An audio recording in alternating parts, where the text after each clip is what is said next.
Students, आज हम discuss करने जा रहे हैं circuit elements in series and parallel. तो कई बार क्या है कि हमारे को सर्किट एलिमेंट्स ये रहते हैं, जैसे रेजिस्टेंस हो गया, इंडक्टेंस हो गया, उनको सीरीज में कैसे सॉल्व करते हैं, उनको पैरेलल में कैसे सॉल्व करते हैं। बहुत बेसिक सी चीज़ें हैं, लेकिन स्टिल कई बार हमको डाउट रहता है इन चीज़ों में। तो ये बेसिक जब तक क्लियर नहीं होता है तब तक के बड़ी सर्किट सॉल्व करना थोड़ा सा मुश्किल काम है। तो हम इन छोटे सर्किट से शुरुआत करते हैं, तो बड़े सर्किट को सॉल्व करना आसान लगता है। ठीक है, ये बेसिक चीज़ें हमको पता होनी ही चाहिए। जैसे कि यहाँ पे आप देख सकते हो, find total capacitance of 3 capacitor. आपको 3 कैपेसिटर दिया है, C1, C2 और C3। C2 और C3 जो है ये दोनों पैरेलल में है, और C1 ये दोनों के सीरीज में लगा है। ठीक है, तो C2 और C3 क्योंकि पैरेलल में है, for C2 and C3 in parallel, इसके लिए जो इक्विवेलेंट कैपेसिटेंस होगा वो हो जाएगा C2 प्लस C3। ठीक है, अब C1 जो है इज इन सीरीज, इनके साथ C1 कैसे है, सीरीज में है। तो C1 सीरीज में है विथ लिख सकते हैं हम C इक्वेलेंट के। तो फिर C टोटल जो है, टोटल कैपेसिटेंस पूछ रहा है, उसको हम कैसे लिखेंगे, C1 into C equivalent upon C1 plus C equivalent. ये फॉर्मूला होता है टोटल कैपेसिटेंस निकालने का। ठीक है, अब इसी तरीके से हमको अगर और कुछ क्वेश्चंस दिए हुए हैं, सपोज हमारे को निकालना है इक्विवेलेंट रेजिस्टेंस निकालना है। दो आपको दिया हुआ है 60 ओम का रेजिस्टर, अगर कैसा है, ये पैरेलल में है। 60 ओम के दो रेजिस्टेंस ये कैसे हैं, पैरेलल में दिए सपोज। तो कैसे निकालेंगे आप इनके लिए, R equivalent is equals to, आपके पास फॉर्मूला होगा R1 R2, क्योंकि दो रेजिस्टेंस कह रहे हैं, अपॉन R1 प्लस R2।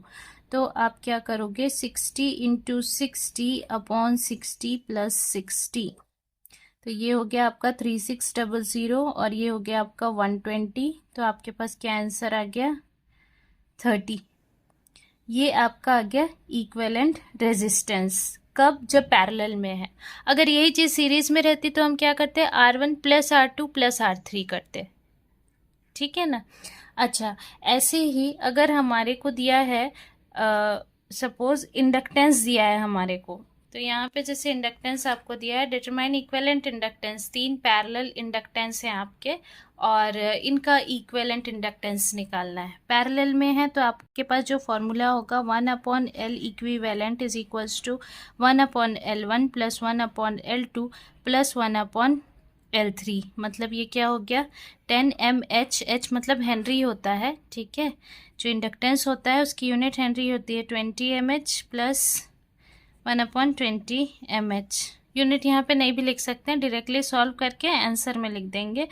तो ये क्या आ जाएगा आपके पास, 20 और 4 यानी 1/5। ये क्या आ गई वैल्यू, 1/L इक्विवेलेंट की, यानी L इक्विवेलेंट या इक्विवेलेंट इंडक्टेंस की वैल्यू यहाँ से हमारे को क्या मिल जाएगी, इज इक्वल्स टू 5 mH। ठीक है, ये पैरेलल में अगर इंडक्टेंस होंगे तब इस तरीके से हम इनकी वैल्यू को निकालेंगे। ठीक है, अब ऐसे ही अगर हमारे पास सीरीज में कनेक्टेड है कैपेसिटर, जैसे यहाँ पे सीरीज में कैपेसिटर कनेक्टेड है, C1 दिया है 2 माइक्रोफेरेड, C2 दिया है 10 माइक्रोफेरेड। तो इसका इक्विवेलेंट कैपेसिटेंस क्या होगा, C1 C2 upon C1 plus C2।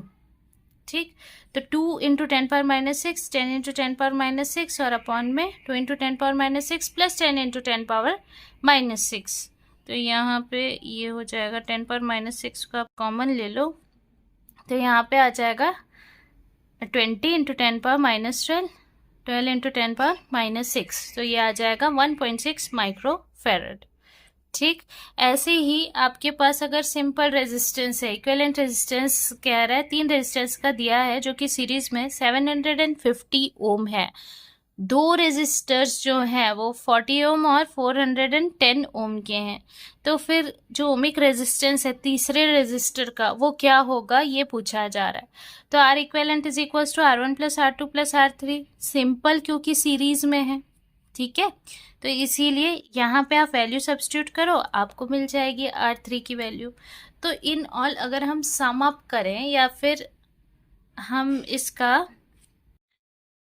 एक कंक्लूजन देके कहना चाहिए तो फिर अगर आपके पास रेजिस्टेंस जो है वो सीरीज में है, रेजिस्टेंस इन सीरीज, तो आप उसका फॉर्मूला क्या लिखते हो, R is equals to R1 plus R2।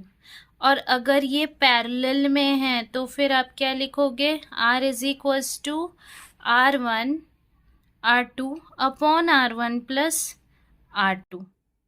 ठीक है, अगर आपके पास कैपेसिटेंस जो है वो सीरीज में है तो आप क्या लिखोगे, C is equals to C1 C2 upon C1 plus C2। ठीक, इसके उल्टा है देखिए। ठीक, और अगर पैरेलल होंगे ये कैपेसिटेंस तो फिर C is equals to C1 plus C2। ठीक है, इंडक्टेंस के केस में, इंडक्टेंस अगर पैरेलल निकालना है आपको, इंडक्टेंस